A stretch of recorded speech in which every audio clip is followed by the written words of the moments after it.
Man, I learned a lot of lessons at Morgan Stanley. I'm trying to think if any of them are super relevant to crypto. The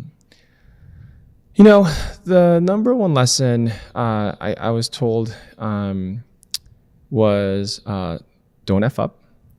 And rule number 2 is there is no rule number 2, only rule number 1. And I think in crypto, it's very easy to participate in some of the more speculative things that are out there and look pretty experimental.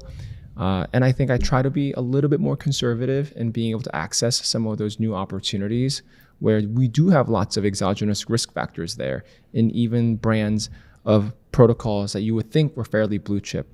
And so I always have this kind of devil in the back of my head sharing those rules from Morgan Stanley that makes me wait just a little bit more before I click some buttons.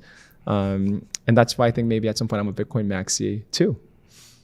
But the other reason why I'm so optimistic about Bitcoin and generally these resistance assets is because I think young people have already intuited most of the financial economy is a little bit rigged. So they have this sense of the stock market generally not being healthy. And I actually do think that in some ways our system has failed in promoting that narrative of a healthy, robust market of fair practice. Think about the trends of, for example, nowadays, zero-day expiry options are more than 50% of the trading volume of your S&P 500 and NASDAQ listed options. Zero-day expiry options, right? These are literally lotto tickets. And the fact that this hyper-financialization is happening with regulators' consent shows you it's becoming so casino-fied. And I think when young people see that happening, their reaction is totally natural to say, I'm not gonna play that game because I don't really know it, but I'm just gonna buy the things I know and I like, because at least that is valuable to me.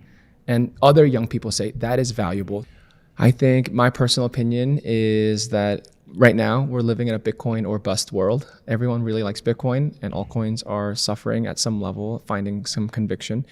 But I think with clarity in market structure and utilities around these things existing for financial purposes that are more than just mimetic trading, could imagine that altcoins could be useful.